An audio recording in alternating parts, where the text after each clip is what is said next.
Today on the grid, our topic is hard truths and hot takes, where we'll uncover some very uncomfortable truths that many photographers don't want us to talk about, but we're going to talk about them anyway.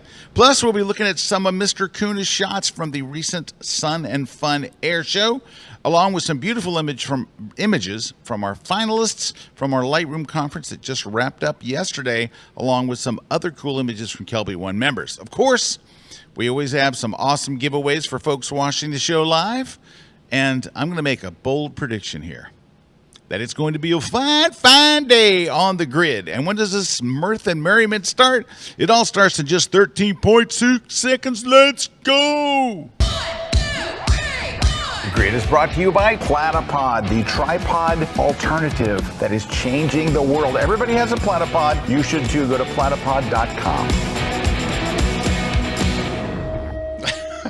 Hi, everybody, and welcome. Welcome to the grid. It's Thursday-ish on the East Coast. East Coast. And we are happy to have you guys here. And we have a studio audience today. Tina and Walter here. Hey. And they're hanging out on the set. And Juan's here, Jason's here, the crew's here. No Dobson today. We're down to Dobson, but we have a Phil, so, it evens out. Let's see what's going on. Lots of stuff going on. Okay, first, we just wrapped our Lightroom Conference. We had almost 1,400 people total attendance, photographers from all over the world, and instructors. Just a killer course, a group of instructors. It was so much fun. We had a really, really great time. Met lots of nice people. We gave away lots of free stuff. It was just awesome, and wrapped up last night. So. However, here's why I wanted to tell you this. So we have a photo contest that runs only for people who come to the conference, right? Yes. So I wanted to share some of the images with you if I could. Just let me pop them up on screen here. Give me one sec. I'll just pop them open in Photo Mechanic here just because it's easy. And these are the finalists. There's the finalists. Also, like 10 finalists. Yeah, there's 10 finalists, and one of them was the grand prize winner. And they won a whole prize package of stuff, B&H gift cards and Adobe stuff and all kinds of stuff. All right. Look at this beautiful image, right? Yeah. Love that Patagonia. Oh, Patagonia. Oh, look at this one. Yeah. So this is the Grand Canyon, right? Thank you very much. Right? That is the Grand so Canyon. What's interesting about the Grand Canyon is most of the shots you see through the Grand Canyon look terrible. You know why? Why? They're shot in the middle of the day, flat light, no dimension, nothing. This was shot at the perfect time with the perfect light and the sky, and that's why it's got that depth and dimension. And you know what? It was probably super uncomfortable to wake up early when you're out the Grand Canyon, take the shot. Yep. But that's what you got to do. That's what you got to do. And look at the beautiful post-processing too, right? So these are all people that were at the Lightroom Conference, and I thought this was gorgeous. Just the way they didn't overdo the focus, right? They didn't, But then the focus point is the middle right there. You can see the detail, all that good stuff. Yep. This is a gorgeous one. Love that shot. Love it. How about this one? This one I thought was pretty cool. Yeah. Right? A lot of action. Yeah, like the action going on. So well here, the blue tint. This one. I love that one. Erik and I were all about this one. We love this shot. Yeah. The sun on the back of the jet there. That's it's so. Yeah, and it is a composite, but I love it. I love it. What did they composite? The small plane or the big one? I think the sun and the plane in the background are one shot, and then the F-22. Just looking at the size of the F-22, the size of the sun.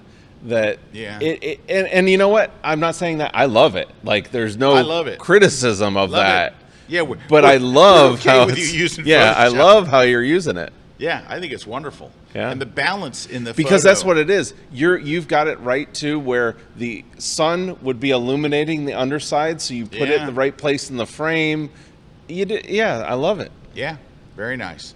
All right, how about this one? I love this too. And you know what's terrible? So this is in the Swiss Alps, and the person who took it said it was a very dangerous climb up there and very hard, very steep.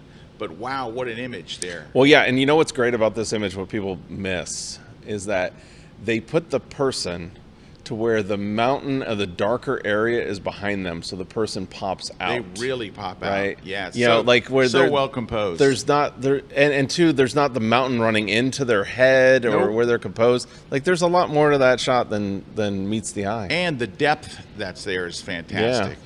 And this one is gorgeous, gorgeous shot. Love this one. Layers.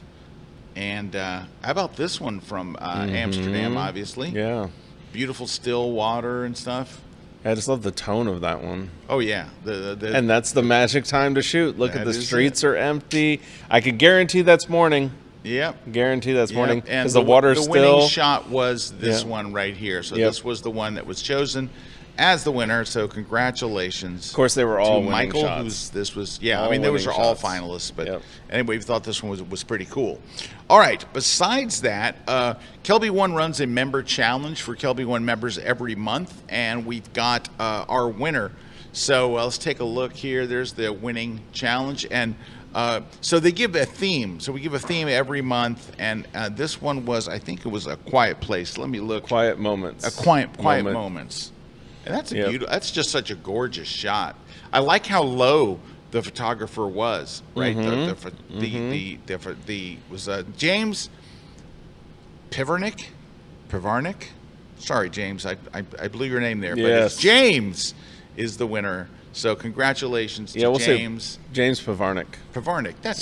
We'll say that. No, that's much better. I think than what I said. It's probably that. That's much better. Close to that. Anyway, if you want to see all the other finalists, you can go to insider.kelbyone.com. And yeah, they got them right there. They got the runners up right below. Oh man, honorable nice mentions. Shots. Look at that dog. That's a nice dog. That dog. That's a nice dog. Man, these are good shots. Yeah. Wow, So there you go. Very nice. And that's great. As a KelbyOne member, we run those every month, so you can enter those contests. Absolutely. All right, I got an announcement. I'm going to be one of the speakers at a new conference that is going to be held in Orlando over by Disney Springs. Oh, nice. Let me pull up the website. It's called the Big Thinkers thing, and it's basically for people who are trying to be leaders in whatever industry they're in, but it's looking at the future and teaching. There's lots of different instructors and stuff. It's October 23rd and 24th at the Wyndham Lake Buena Vista at Disney Springs, Florida. Nice. So Disney Springs. if you are one of those type of people, you know what I'm speaking on? So they saw me do a presentation in Los Angeles when I was speaking at the Adobe Max conference. I did a course or a class. And I did it twice. I did it once and did it again because I had 750 people in each class. I had 1,500 people. It's called How to Present Like a Pro. So it's all these things that I've learned about doing live presentations over the years, whether it's for 14 people or 4,000. And there's nothing out there like what I'm going to teach in this class because I have searched the internet. There's stuff that I want to teach you and that nobody's talking about. I bought every book on presentation over the years, and it's all the same thing, and the picture of the audience naked and all the same stuff and all, and I blow all that crap out of the water. I'm telling you, I got a really great presentation. I've done it a few times at different events. I actually did it at a Canon's business event. So Canon said, we want you to speak, but we don't want you to talk about photography. Right. And so I did this talk it was the fastest filling up session and the most attended session of anything in the conference. So these guys happened to see me do it in LA and they asked me to come. And so I won't be talking about photography. It is strictly about presenting. And I'm super excited to present it because I know it's so unique. So anyway, if you get a chance and you want to come to the premier professional development event, Creating Tomorrow's Leaders Today, go to thebigthinkers.com, and I will see you in October. All right, what else do we got? There was something else before we get to Mr. So we have to the prizes. So the prizes. We've got prizes today. If you go to kel.by/grid prize, take you to the form where you can tell us what you'd like to win, right? And we're going to be giving away today a bunch of guys. Looks like we got 5 things. So we've got the night photography book, So we're going to be giving that away. Mr. Kuna. And you can get that over on Amazon, but somebody's going to win that today. Kuna. Then the Lightroom Classic This book. is my latest book. Just came out. Yep. Huge. Nice. Like learn everything you want to know about Lightroom Classic. About Lightroom. It's right there. And then the iPhone photography. This is going to be an ebook because this just came out. This is an advanced copy. Well, yeah, they sent us one copy, so this but is the rest advanced of them copy. are on a ship from South Korea where it gets printed, and they won't be here for another couple of months. Yeah, it looks like Amazon's saying July, but Rocky Nook will probably have it a little earlier. Oh, yeah, Rocky Nook will have it a month before that. Yeah, and then so you'll be able to get them in June. Next month. Platypod grip. I'm giving away that away. Yeah, the Platypod grip, so attaching your phone to your Platypod. So all you got to do. One more. On One No Noise. We're gonna be giving away On One No Noise. Love that plugin. Love it. I was talking about that yesterday at the conference where, I mean, the noise reduction side of Lightroom. I'm glad we have AI noise reduction there. But if you want a much better and faster, that's the key, faster version. That's where On One No Noise can't be beat. So just go over again to kel.by/grid prize. And then I'll take you right to the form. It's not what it says there on the screen? No, it's not what it says. Okay. We have a forward, so it's a shorter address for them to use. Gail says, I ordered the iPhone book. Let's go, Awesome. Gail. Thank you, Gail. And then another thing I was going to say is I won't be here next week because I will be out on location. I'll be teaching at the Nightscapers Conference. Nightscapers Conference. If anybody's in like the Southwest area, last minute, you can go over there. Join us next week, May 14th through the 17th. We'll be at Nightscapers teaching all about night photography. But then what's great is that area is amazing for night photography. I love that area. So we'll be going out every night and shooting. Farmington, New Mexico. Hey, Yeah. I just also want to mention, this is grid episode 690. We are 10 episodes away from 700. Are we going to do something special for the 700? We should. We really should. But who knows? It's not up to me and Erik. These are outside our hands. Yes, maybe Christine will get us some balloons. Maybe. Launch them. All right. Before we get to today's topic, which we're going to do after the break, let's take them. Mr. Kuna was on the crew for the Sun and Fun fly-in. Right. I was someplace where I couldn't be there. You were in Switzerland. I was in Switzerland, yes. Now, I don't have any pictures to show from Switzerland because Erik was asking me, you can show some Switzerland pictures? Yeah. I haven't had a chance. I've been so busy since I got back. I need to sit down this weekend and really go through my images. I'll put together an Adobe Express page and all, but it's been a very, very busy time. Mm-hmm. Hey, can I show you one picture, though? Yeah, it's not mine, but I'm actually. It's funny. I'm going through mine because I just have so many pictures that I didn't cull them down. All right, but I want to show you one picture that I fell in love with. So when we're done with my workshop, I have each participant upload 30 of their favorite images from the trip, and I put them into magazine layouts so you can see kind of what it would look like if the images that we were in were in a travel magazine. And it looks very nice, but it really gives you an idea of how it kind of changes how you think about photography, because we're always going to get the hero shots, right? Mm-hmm. But we talk a lot about other shots that actually wind up in travel magazines. It's a great way to learn, and it's a lot of fun. And if we get everybody together after the workshop, and I think we might be able to do this maybe tomorrow for everybody, get our group together and we all share each other's magazines. Then everybody gets a copy of their magazine. Their magazine is 22 pages, so each person gets a 22-page magazine, and then they get a copy of everybody's. It's a lot of fun. I really love doing it, but I want to show you one of the pictures that I saw from one of my participants, and I'm like, oh man, I wish I'd taken this picture. Hold on. Yeah, that happens all the time too, right? Yeah, take a look on screen. Pardon me. So we did a day trip up to this area, and there's the Matterhorn right there. Oh yeah. And there's the train tracks where, if you wait long enough, a little red train will come up right there. But this is from Miles, and Miles Smith has been the guy that has been to the most of my workshops. Of 11, I think he's been to 11 of my workshops. Miles is an absolute incredibly ace photographer, so I'm not surprised. But I was like, this is the shot I always wanted to get, and I did not get. But his was so beautiful. I just wanted to share that shot. And that's hard. It's hard when you're there, you're with the same people in the same location. Yeah. And but I'm going around making sure everybody else is getting the shot, right? So that's my job. Isn't to get the shot. My job is to make sure they get the shot.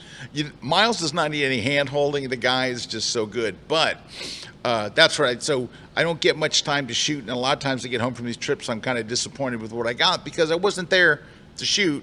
Right, I was there to make sure everybody else gets the shot, and I take a few here and there, but I don't have anything like that. So congratulations to Miles.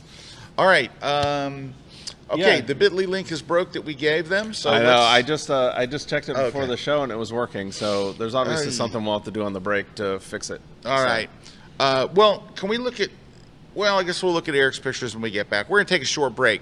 When we come back, we're gonna look at Erik's pictures, and then we're gonna unpack some uncomfortable truths.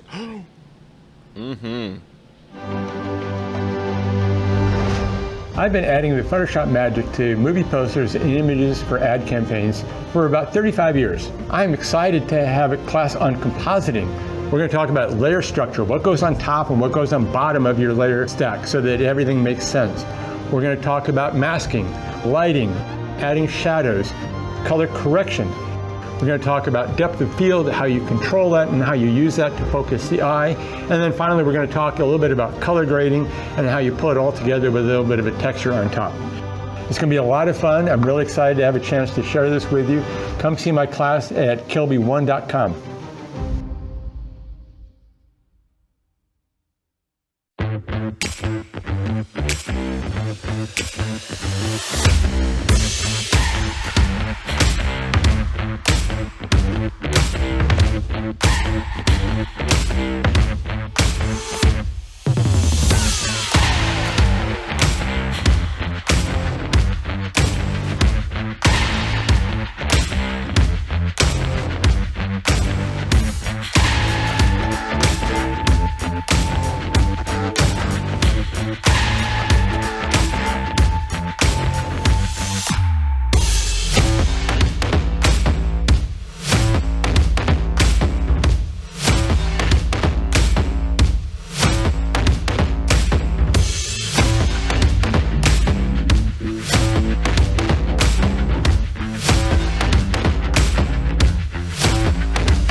Hey, we're back, Scott and Erik here, and we're going to look at some of Mr. K's images from the Son of Fun flag. And then I have to warn, I have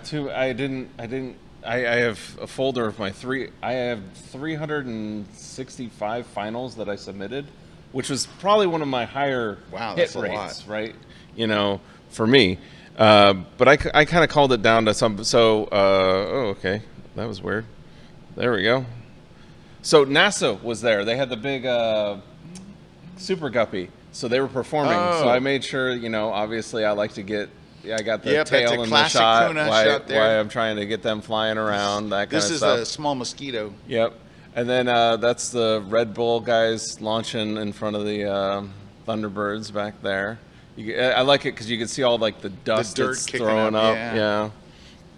And then what I love about Sun and Fun is they have the night shows. Oh, the night show. And then you get things like this where you normally wouldn't get that in a regular show, right? So I love how you can play with the sun, you can play with the colors, you can get stuff. Oh, that's very nice.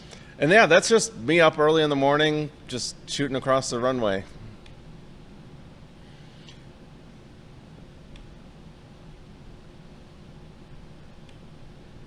Yeah, it's just, like I said, I got too many. I love doing these shots too, especially for Sun and Fun, where you can see the crowds with the performers and see how close people can get. Yeah, oh, that's a nice shot. Yeah. Woo! There's another one with the specs. But yeah, you see like where it can show like the scale with the performers, all that good stuff. Oh, I like that. Yep. Is that Super Guppy? Super Guppy. So. An A10. A10. Hard to get a good shot of it, but I like it. Yeah, see, I love that where you're seeing like the crowd and they look so close, but that's all because I'm way back from the crowd, zoomed in, yeah. And there they are. Yeah, they keep you a good distance from the Thunderbirds. Yeah. They kind of clear the tracks. Yeah. They make the journalists get back and everything. Yeah. So again, I have way too many. I'll keep on rattling through them, but I like that. I tried to and then I did some light painting at night. So Yay! This is light painting at night. We did some light painting with lights going behind the thing, and then this is where I ended up. That's I love my this favorite. one, but then I kind of like went on steroids with it and like added my own star trails and Milky Way, right? So wait. What's interesting about this shot? Yeah. That's from an iPhone, both of them. The Star Trail shot is? Star Trail and the plane is all from an iPhone. So it's a composite? It's a composite, I like but that. from an iPhone. Go back one more. One more. I really like that one. That's just an iPhone straight. Like that's me not doing anything to it. I really like that. What are you lighting the front of the plane with? I've got two lights. So I'm lighting it like you'd light an athletic portrait athlete. So I've got one light on the right, one light on the left, aiming in, kind of doing like a rim this way with a grid on it, and then in the back I've got just a super bright LED that's shining in the back. Yeah. So it's 3 light setup. Very nice. Very That's easy. Beautiful. Very nice. Nice. What am I looking at there? So you know what that is? I'm up on the air traffic control tower. I was tracking them, and I found that you could get reflections in the air traffic control tower. So I was just waiting for moments where I could get the reflection. Oh, I like that one. Yeah, they're coming straight at me at the air traffic control tower. And that's me up on the air traffic control tower. Do you ever throw stuff at them, like cups or anything? No, they don't. Is that down there? Oh, no. I thought that was a constellation. It is a constellation. Is it a constellation? Which I think I probably have a shot of the constellation up here. Maybe not. But again, way too many pictures. I would have shrunk this down. Nice vapes. Yep. But yeah, I love just those sunset shows, right? Oh, yeah. Yeah. And that was after everybody left. NASA still had their plane out there. So that's it. Oh, very nice. Yeah. Well done. Good take. Yeah. All right. Speaking of takes, Sharon wants to know, is there a main hotel that the Nightscapers Conference is using? I'm sure it's on their website. I do not know. He doesn't know. But I know that there is. I'm sure it's on their website. Let me see. Know. I bet I can find it in 2 seconds. Nightscapers, lodging. It looks like they've got the Courtyard by Marriott right there. There you go, Farmington. So, and then they got other hotels right on their website. New Mexico's lovely. I love New Mexico. I love New Mexico. Okay, let's talk about our topic today. Now, Yes. I want to give a disclaimer before I say this next thing. This next thing is going to sound like I am hating on Leica users, which I'm not. You should use any camera that you want that makes you happy. But something happened during my Switzerland workshop that I want to call out. So, my co-instructor for that workshop is Mimo Madani. So I only have 2 instructors that I do workshops with, Mr. Kuna here and myself. And Mimo Madani, who was a KelbyOne instructor and a wonderful photographer and has classes on KelbyOne. You should definitely watch them. His composition stuff is great. His black and white stuff is great. He's great. All right. So Mimo, which is a very unusual thing for him to do, shows up with a Leica. Now, Anything wrong with that? No. Leica's a good camera. Yeah. However, it's what he said next. I said, Mimo, you got a Leica? It's just out of character for Mimo. I don't even know what he said, but I bet I could guess it. Here's what he said. I wanted to go with something small and light. That's what I would have thought. And he hands me the camera. It is neither small nor light. And I said, this isn't small and light. He goes, oh yeah, it's lighter than my Canon.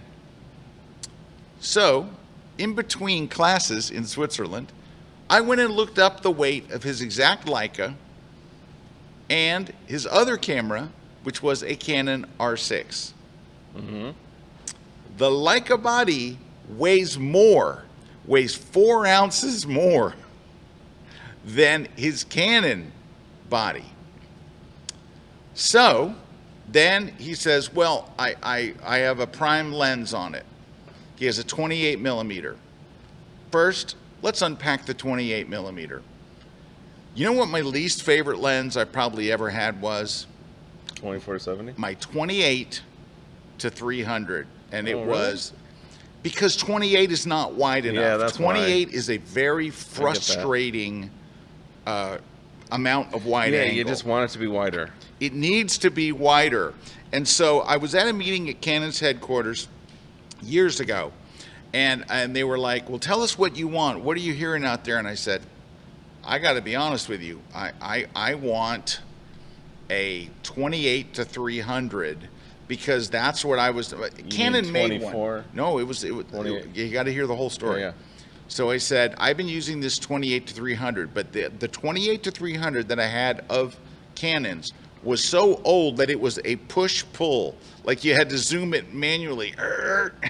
Not turning it, like pulling it out. Now when you say that, you're talking the 28-300 Nikon. You said Canon, right? Okay, I had the Nikon. Yeah. But that's now when I switched over to Canon, I don't know, 13 Yeah. years ago, whatever it was.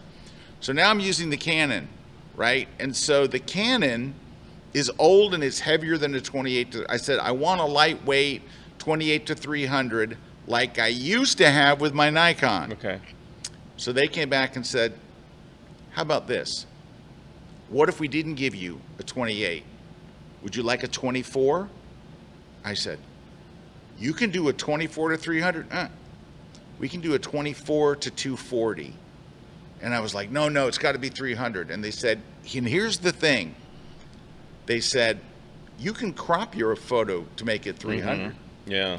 But you cannot make a wide angle any wider than it is. If it's 28, it's 28. Which would you rather have, a 28 or a 24? I'm like, done, 24. Absolutely. I never was happy with 28. Yes. So now, Mimo has this Leica, which was wildly expensive, and a wildly expensive lens that I think is in no man's land. It's just not wide enough. It's not long enough. It doesn't zoom. You're stuck with a 28.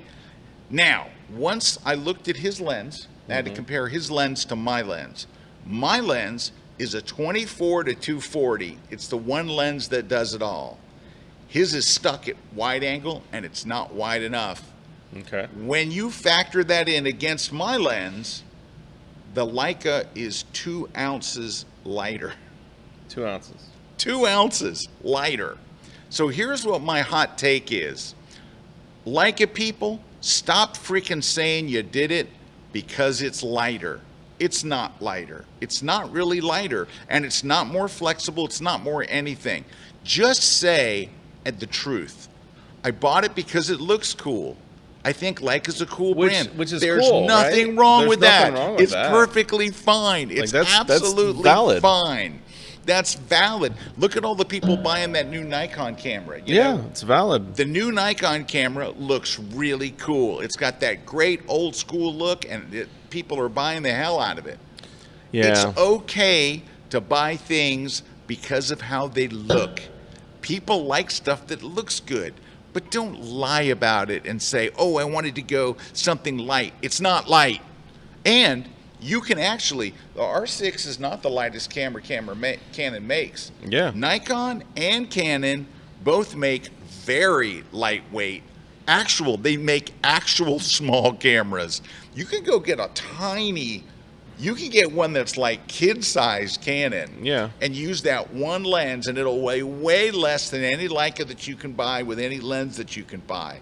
So again, nothing against Leica. If you want to get a Leica, people love them. I have friends that love them. I have friends that adore them. Mimo loves his, but he's using a kind of a funky lens, and he paid an insane amount of money, and he did it because so it's one of two things. Either he's telling himself it's lighter so he can justify it, but just say it. It's okay. I just looked it up. You know, the thing is, like, because what you could argue is full frame versus some of the lighter ones aren't full frame, but Canon makes that R8.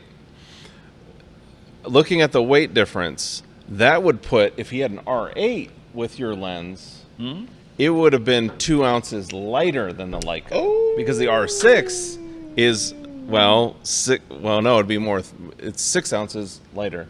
So there you go. 6 ounces lighter. Oh. So I mean, that's where you could go. It's like, you know, you could literally get an R8, which is a full frame.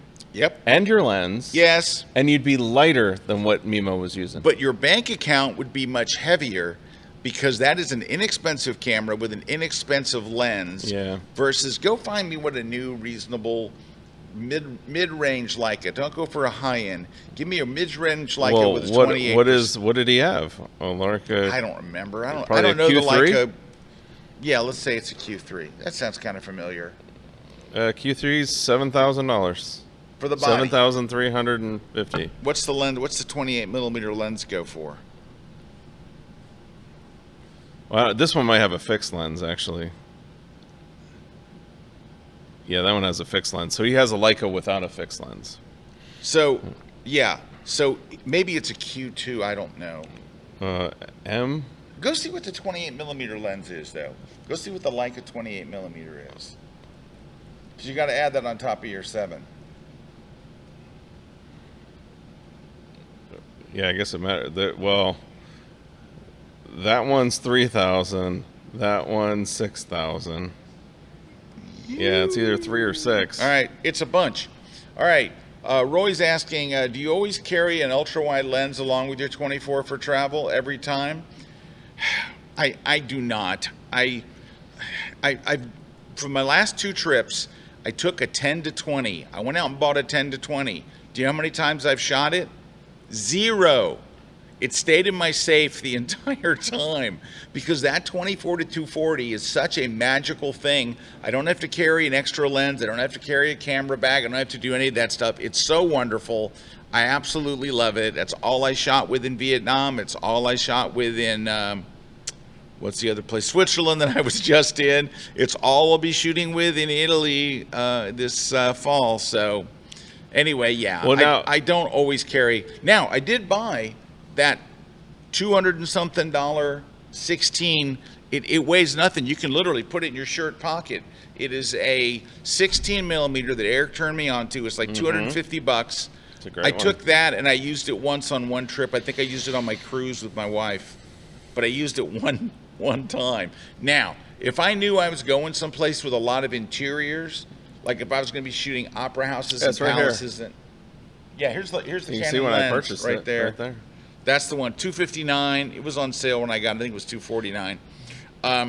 But that little lens is so small. It's like So back to 2 this. inches. This actually has a fixed 28 millimeter lens on it. So I'm wondering if, because that is one that he could have had. Yeah, but you're stuck with that lens. You can't change lenses. Yeah, no, like a Q3, you're like, they make a 28 and they make a 43. It's fixed. It's A or B. And it's $7,350 for Now, the 28. Look, I have friends that absolutely love their Leicas. I have friends that have Fujis and OM systems. I don't care There's what camera. nothing wrong with it. I don't care what camera Nothing you wrong use. with If it. you like it, great. if you think it's fun, whatever, it's fine. Just stop saying you got it because you wanted something small and light. It's not small, it's not light, and you're stuck with a crappy lens. And so I'll add one thing to this. A crappy focal length, not a crappy lens quality. That's the one thing I'll add to this is, if you're out there and you see people using these other cameras, because I do notice that, you know, us as photographers saying, look at Mimo. Mimo's a great, you could hand Mimo any camera. Yeah. And he would do a great job. Yeah, but he felt like, I need to get this, right? Don't feel like that's what's going to change your photography. Don't think that, oh, if I spend the $7,350, like that's going to be the thing that's going to propel it over the edge. I agree with you, but I want to add something to that. Okay. All right. So Erik and I do workshops together all over. In the States, New York, Vegas, Tokyo, I don't know, wherever else we've gone. Santorini, Greece, right? Yep. And in any given workshop, there are multiple camera brands. There's Sony, Nikon, Canon. There's often Hasselblad. Leica, Hasselblad. Always Leica. Yeah. All right. Fuji. When we review the images, because what we do is, this is how it goes. We get up at dawn. We go out and shoot 1 to 3 locations at dawn. We come back for breakfast. We go in the classroom. Everybody in the class has 90 minutes to edit and turn in 3 images on a USB drive. And then we critique all of the images, everyone from the whole class. Right? Doesn't take very long. Yeah. Because, so basically they have 30 minutes per image. So you got plenty of time to find your best ones and edit them. When we look at them, I know what you're going to say here too. when we look at them, Yeah. there's no discernible difference in the images that they turn in between a Leica, a Hasselblad, a Sony, a Nikon, a Canon. They all look And the same. sometimes the person with the cheapest camera has the far superior image to everybody. That is absolutely true. And in fact, sometimes the image that's far superior is from a cell phone. That happened to me in Switzerland, where I'm looking I'm at not these wonderful joking. images. I'm like, oh, this image kills and all. And the person that took it raised their hand and said, that was taken with my iPhone. And I'm like, now. It's changed my whole perspective. I know. It's changed my whole perspective. So I just want you to know that you can make a great picture with any camera, but don't expect whatever camera you have and whatever you spent to actually look different in the final image. That's what I'm saying. Don't expect that if you spend $10,000, $20,000, that you're going to look at the image and that other people would go, this stands above the rest. And that's how it should be. If you spent $20,000 on the camera, you would expect that you would look at that and go, wow, that's gold. That's like, I have to buy this camera. Now, a weird thing happened, not at my most recent workshop, but at a workshop a few times ago. Somebody had another brand camera. I'm not going to mention the brand. And they showed me the images on the back of their camera, and they looked phenomenal. But when they turned the actual images in, they looked like everybody else's. It was like the screen on the back of their camera. I don't know what was going on their screen, but I'm looking, I'm thinking, Maybe you're seeing the JPEG preview and the editing was their problem because they weren't. I don't know. Because usually we're seeing a JPEG preview. I know. Yeah. I can't explain it, but maybe their monitor was a higher quality than what I'm used to seeing. But I would look on their screen and go, "Oh my gosh, these amazing!" Okay, so I got the next hot take. We we'll can. say It's it break. after, No, we'll we got to do it. Break time. We got to take a break. But it'll play into what you're saying. Kuna's got a hot take when we come back. Yep. And remember, we love Leica. We don't have any problem with Leica. Yeah, it's cool, man. It's cool. I think Leica's kind of cool. Hello, my name is John Dukes, and I want to invite you to watch my KelbyOne class, Blue Hour Mastery, how to create dynamic cityscape photography. You're going to create photos that are going to impress everyone you show. People are going to get that wow effect. We're going to learn how to scout the location, what Blue Hour is, all the different levels of twilight that you could shoot your photo in, camera settings. We're going to talk about gear. We're going to talk about how to take that photo from being a snapshot to a gorgeous cityscape image that you're going to want to hang up on your wall. So come join me at KelbyOne.com. We're going to have a lot of fun.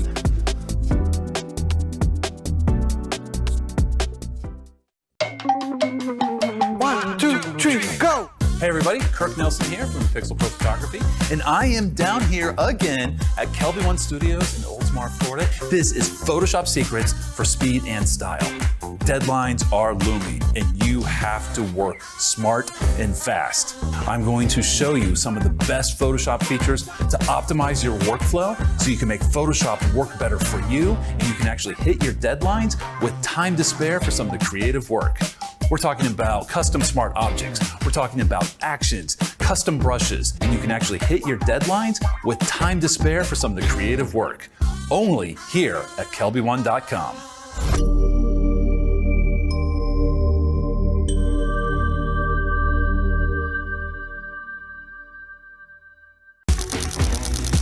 Hi, this is Hilmar Smith. Light doesn't have to be boring, and light doesn't have to be soft. I'm gonna teach you how to introduce hard light and hard shadows into your photography stories. I'm gonna teach you how you can introduce color, how you can play and make really the best out of your set with all of my favorite tricks and with all of my favorite gear. So if you really want to level up your lighting, come and join me at my newest class at KelbyOne.com.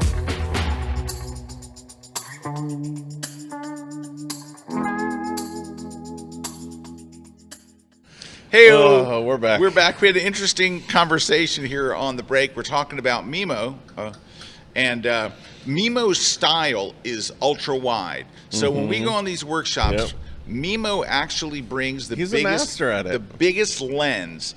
It is. I have this lens. I haven't used it in years.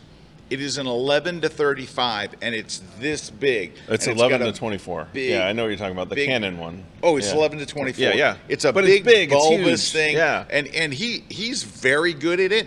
But I would never take that lens on a trip. It I did it one weighs time. more That than was like it. a telephoto. Like it's about like put like a 400 millimeter telephoto down to this size like a brick, and that's what it weighs. It's insanely heavy.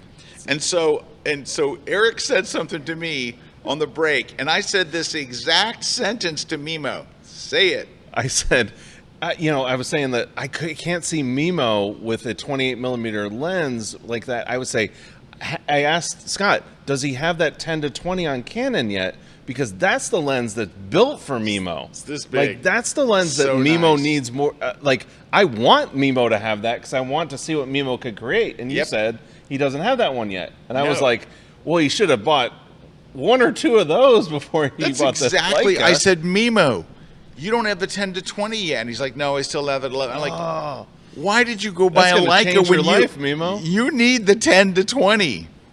Like, when you get to that point in your life where you say, I need something lighter and stuff, you don't carry around the heaviest lens in the world. That 11 to 35 is ridiculous. Yeah, when you like, I have the R5 with the 10 to 20.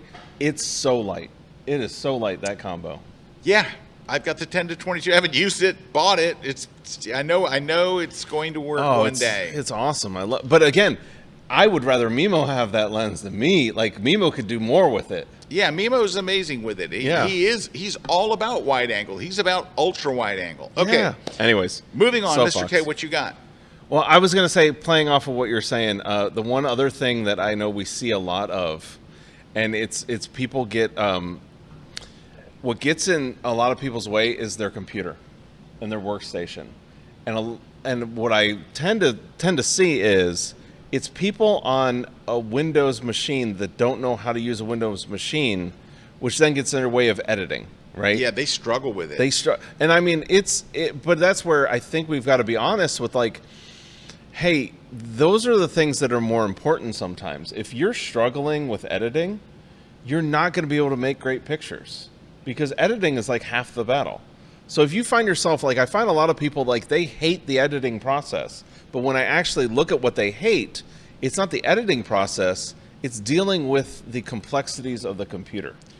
But there's another thing, though, on top of that. I'm going to add to what you said, Yeah. because one of the guys on my workshop was just telling me that the latest release of Lightroom, the one that just came out a few weeks ago, finally sped up his computer. He said, I move my slider, and then you wait for, like, to catch up. You paint a stroke, and then it waits, and then the stroke paints. I'm like, what the hell's wrong with your computer? Yeah, yeah. And he goes, well, it's always been like that. And I'm like, no, what are you talking about? He goes, yeah, there's lag. I'm like, I don't even what is, your computer's broken? And you know what it was? It's PC. And for years, apparently, because I did some research into this, Adobe tests all different configurations. Yep.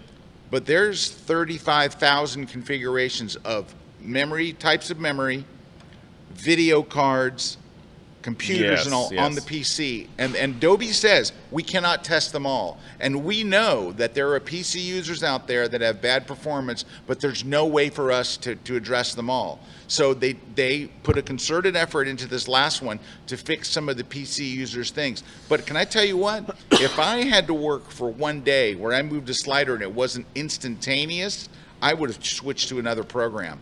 And so the fact, I want to take my hats off to all you PC users who are struggling. I see them. We see them in the workshops. We see them in the workshops. If people have a problem in the workshops, oh, hold on. It's Adobe calling. Terry White. Hello. Hey, are you calling about the topic? Oh, you're just messing with me? All right. Well, I kind of got to go. I thought you were going to add something to the conversation. Yeah, it's Adobe calling. I'm talking about the problems PC users have in Lightroom. And yes, I'm live right now. He's just calling to mess with me. No, I'm talking about this very topic. All right, so we're talking about how the latest version of Lightroom increased the performance greatly for a number of PC users. I had a guy on my workshop in Switzerland last week who had a PC and was like, finally, after all this time. And what Erik and I were talking about was, at our workshops, if we see someone struggling with their computer, and the computer they have so many problems with their computer that it messes up their editing. Yes. Like they've got all kinds of issues that are unrelated. They can't get files to write. They can't save JPEGs. All kinds of crud. And that stuff we don't ever see it happen on a Mac, but we see it consistently happen on Windows.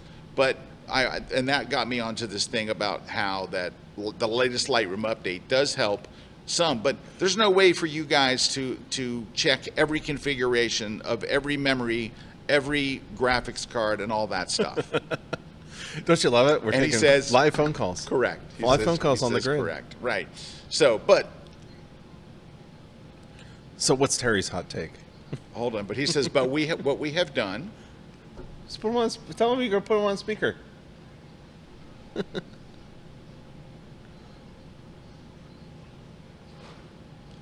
All right, now I got to put you on speaker to explain this. All right, hang on. This is straight from the horse's mouth. Yeah, this is straight from Adobe on the subject. Okay, so here we go. Terry, hey Terry. Hey Terry. Hey, what's going on? We're just we're doing just live on the air. Hot takes. All right. Hot takes. All right. So, every time I would do a post on Reddit about something Lightroom related, new release, new feature, whatever, I would inevitably get a ton of comments. But have you fixed the Windows performance issues? And I'm like, well, I don't use it on Windows. I'm not dismissing you. I just don't know what those issues are. So rather than continue to get bombarded with this, a couple months back, I took a proactive approach and said I made a specific post targeting Windows users of Lightroom and said, okay, let me have it.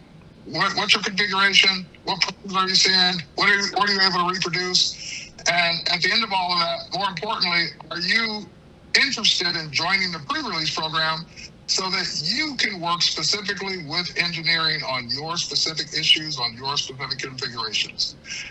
That's what led to the April release that Scott's talking about that addressed, I think it was like 5 things as a result from those conversations. No, that's not us saying, okay, we fixed it, we're done. That's just the start. That was just, okay, we've identified 5 things we can address, fix. One of them was a slider issue where the sliders were lagging behind. That's what Scott was talking about. You're not even able to do your edit correctly. And that did get fixed. And several other things are being fixed and even more coming in the next release. So I started that dialogue, and that dialogue is fruitful for the Lightroom team to work specifically with people that are having these issues. All right. Well, there you go. Well, thank you very much for sharing that. Great for doing that. It was lucky that you called when you did. I thought you were calling me about the topic. Because that would be great. I mean, it would help out a lot of people. All right, thanks, Terry. Bye-bye. Now, the reality, though, with like Terry's saying, like that applies. What you got to realize, Adobe's this huge company with all these resources to do this. Yes. Every piece of software that you use has that same problem. Right. Where on the Mac, you have, they make the operating system, they make the hardware. Computer. There's only these many options. Yeah, there's not 100,000 options. Whenever you go to Windows, 2. there is a almost infinite amount of options that you have to think about when you're developing to support. Right. So you got to realize that that's what I see. What I see is the struggle even at before Lightroom sometimes, just in the file system and structure, plugins, all the plugin problems that they have. Yeah, it is. You know, so there's just you got to realize that if you're not like a computer person, right? And that's the people that I would say are the exception. Yes. Like the people that are like, I'm a bit nerdy. coder on the Windows, or you know, I nerdy. do stuff in there. Like I totally get that. And yes, your PC is superior. I get it. But for most people, they're not like thinking like a computer person. So they're just struggling with it, and we see it constantly. And it's like, why fight with it? And so when someone says to me, and they're on a PC platform, and they say, "Oh, well, you know, I can open up my thing, and I can change this, and I can do that," that's the computer for you. That's you. Right there. I never, ever, ever would say this sentence, "I'm going to open up my Mac and do blank." It's not going to happen. I don't need to do it. I don't want to do it. I have zero. Something's gone horribly wrong if I ever start had to open customizing up. it. Not a chance. I get it the way I like it. This is my brand new one right here, which is a 15-inch MacBook Air. And I love it, and it's light, and it runs everything great. I'm just as happy as a clam. Yeah, if you had any problems with performance having a MacBook Air. None. It zips. It's very zips. I don't feel any difference than my MacBook Pro that I've had for years. I had a MacBook Pro completely racked out, and it had more RAM than this one. But anyway, this runs just, I love it. I couldn't go back. All right.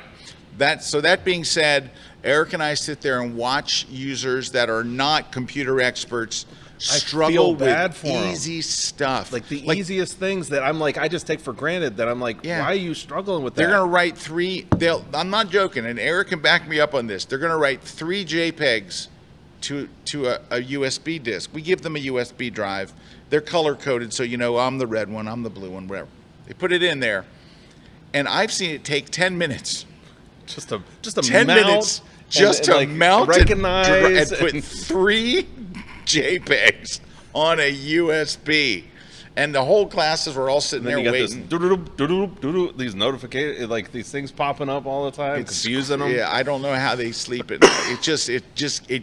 It literally, what Erik said is you're not being an expert at a PC gets in the way of you editing your images. That's it. On a bigger level than you imagine. And I'll tell you, there's only one person worse than that. If you come to our workshop and you bring a Microsoft Surface, all bets are off. Well, it's just, I tell people, gonna be bad. Do not bring a Surface. Don't do it. Don't do it. Don't do it. All right, when we come back, we still have to announce our winners, but we got a couple other quick hot takes. My next one's going to make some people's heads explode, so I have to just claim the heck out of it so you don't go and put it on Twitter and say, "Oh, Scott said this," but because I know you're going to want to. I think we just lost our Windows sponsorship. Probably.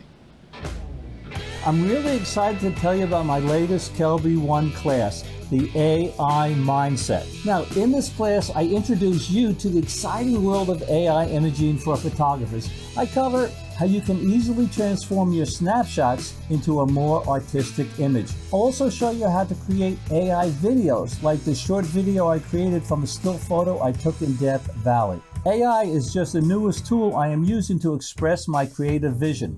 It's a tool I think you will enjoy using too.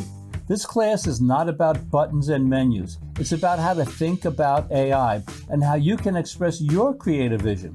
You will see that with AI, you are many things: an artist, an art director, a graphic artist, a storyteller, and much more. Here I created an image that illustrates that we are just on the tip of the AI iceberg. So I really hope you can join me for my latest class only on KelbyOne.com. Hey guys, Frank Dorhoff here. Welcome in our studio in the Netherlands and welcome to a new class on KelbyOne.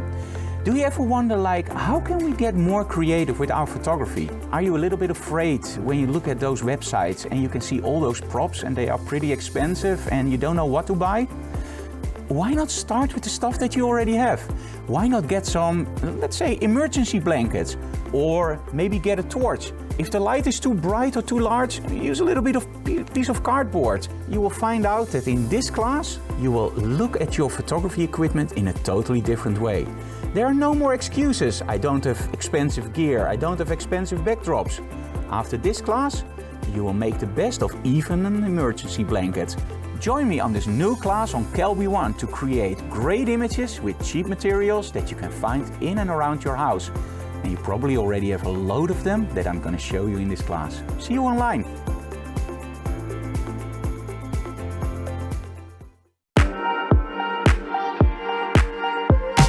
Hey, I'm Jeff Leinbach. I just finished recording my latest class, a practical guide to picking the right lens. I'm here with a bunch of lenses and we have a great class for you. We talk about different varieties of lenses, different types of lenses, some lens features that you may not have heard of. We even talk about specific lenses for specific uses in photography. For example, if you're a landscape photographer, what are the best lenses to use? If you are an architectural photographer, what are the lenses that I want to make sure that I'm looking at? Those are the things that we're going to talk about in this class. I also have a handful of quick tips that might help you take care of your gear and make your gear function better as we go along. So I encourage you to join me at KelbyOne.com.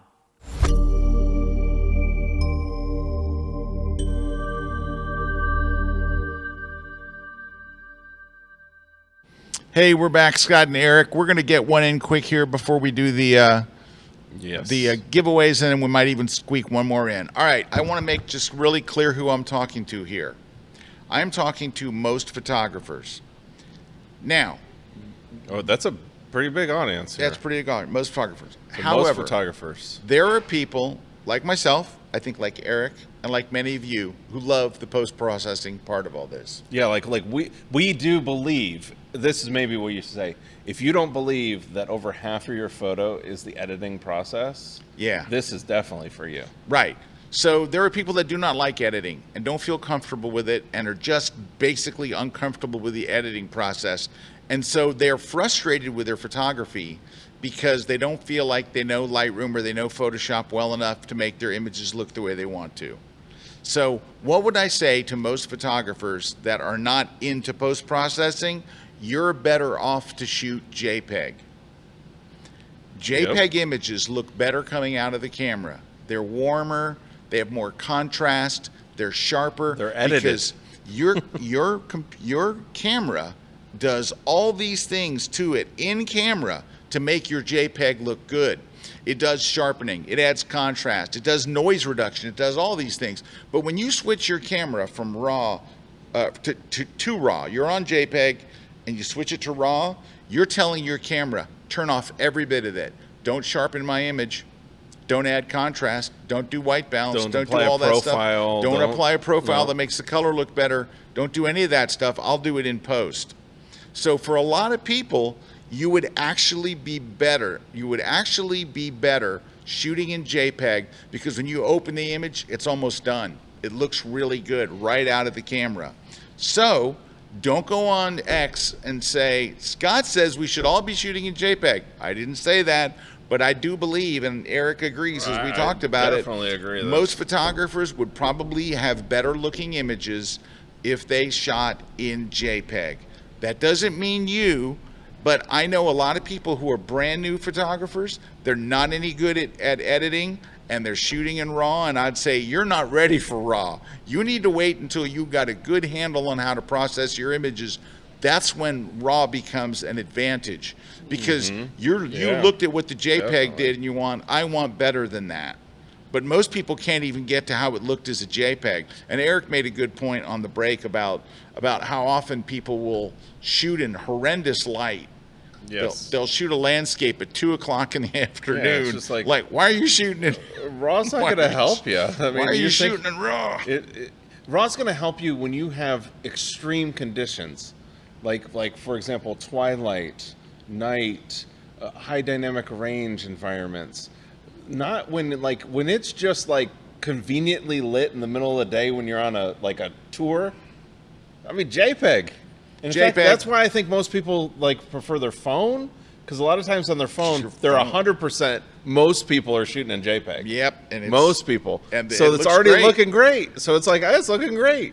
But that's what it is. But we've trained ourselves into, we got to shoot in RAW because that's professional. Yeah, because everybody says you got to shoot in RAW, but there's it's not wrong. for everybody. I mean, you can just deliver not for everybody. JPEG files. A lot of times, if I have to do something quickly, I'll shoot RAW plus JPEG.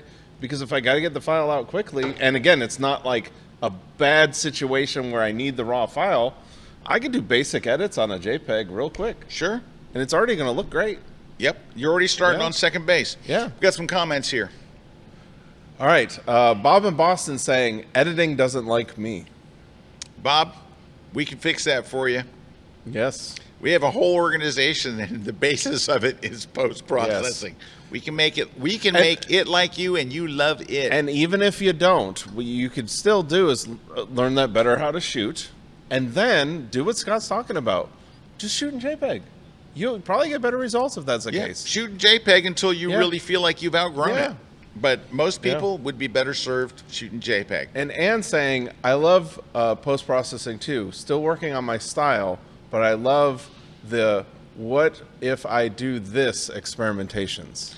I agree, Ann. However, I just want to let you know, you can experiment with JPEGs just fine too. It's not like you can't experiment with JPEGs. Yes, it's just you just have less data to work with. Yeah, that's it. It's just you don't have quite as much latitude, but you can still change the white balance. You can change all kinds of stuff. You can still do it all. Absolutely. Gordon's saying, if you are still learning to process, then shoot both RAW and JPEG. I agree. Yeah. You will have a great photo to share while you're learning the process in Lightroom Photoshop. That's good advice. That's a great advice, because that's the thing is if you're struggling with it, just shoot RAW and JPEG. All right, and Bob's saying he's already VIP member, so you're working on it. Oh, we're working on it. Oh, we got to get you to work on it. That's Bob. Truth. You better tune in at 4 o'clock today. I got a good presentation for you. Yes. I think you'll dig it. All right. Last week's winner that won my Lightroom book. Yes. It's saying, hi from Gatlinburg, loving your Lightroom book. Highly recommend it, and I would recommend it to everyone I meet. Thank you very much. I appreciate that. Speaking of winners, we got a bunch of winners here today. Go. So the night photography book is going to Dana Schroeder, and then Lightroom Classic book is going to Nicole Hyatt. Then the iPhone book is going to Barb. Hey, Barb. And then Platypod's going to Pat Moser. And then On One No Noise is going to Joe. Hey, Joe. And we've got your information, so we'll send you out your information, and you'll get your prize. There you go. I got one last thing. We're already over time, but I have one last thing before we go in our hot takes. So I love Lightroom. We just came off a Lightroom conference. Obviously, I've got Lightroom books. I've been teaching Lightroom. I have multiple Lightroom books. Been teaching Lightroom for years. It is where I spend 80% of my time. Lightroom is so awesome for changing your color, organizing your images. It's great for adding contrast and all that stuff and adjusting your highlights and your shadows and all that stuff. But Photoshop is where the magic is. Lightroom will only take you so far. Lightroom will do it a lot, but you're going to hit a wall and you're going to wonder, how do I get to that next level of my images? You're not going to be able to get there. That last 20% that you do in Photoshop is where the magic is. And so if you're like, well, I really haven't taken time to learn Photoshop, this is when you need to do it. It's time. Learn Photoshop now. Because if not, you're going to max out. You can only move so many sliders in Lightroom. And then you're going to hit a wall. And your shots they'll get better and better and better, but they're not going to go up here. They're going to stop right there.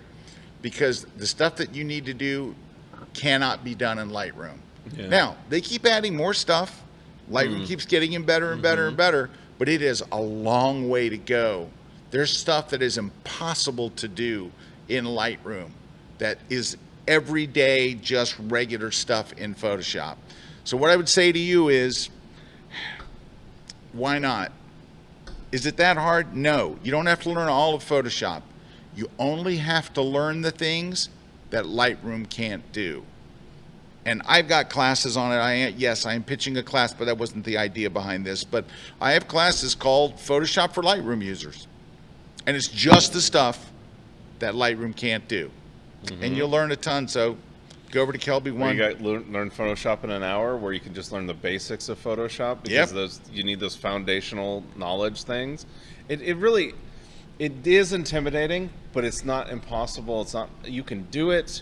You just got to put in the effort to do it, and that's really where you're going to see those transformative moments in your photography. I was just talking about this in my class yesterday about night photography, and when I talk to people, and we were talking about that same concept in night photography. You can get to a certain point with Lightroom, but then there becomes a point when you see my images and you're like, how did you do this one? And the ones that people always ask about, it's like, you got to learn Photoshop. Hey, you just passed my class. Can you go back one? You got to learn Photoshop. Just go back one. Yeah, right there too. Bottom right corner. Photoshop for Lightroom users. Right there. It's 11 lessons. And I go through all kinds of different stuff. Yeah, it's the stuff that we can't do. And I show you how to go back and forth between Lightroom and working and all this. This is the most likely stuff that you would wind up doing that you cannot do in Lightroom. So anyway, you can just go buy that course if you want to go buy it. I think it's $39 if you want to buy the course. But honestly, go join and watch all the classes. There's so much Photoshop content. We have so many classes. So whatever little niche of Photoshop you want to learn, there's just tons of classes on just that. All right, kids, we are way over time, so we are going to bounce out of here. So Mr. Kuna will not be here next Thursday. I'm not sure if I will have a guest or not, but hopefully I'll have a guest. I think Christina's working on something. Oh, Christina's working on pulling a rabbit out of her hat. But in the meantime, thanks to all of our sponsors, thanks to our crew here, and thanks to our studio guests. They were very vocal over there. We couldn't keep them quiet. They were just yelling and screaming, cussing and throwing bottles at us. Anyway, we'll see you guys next Thursday live around 1-ish on the East Coast. See you then. Take care, everybody.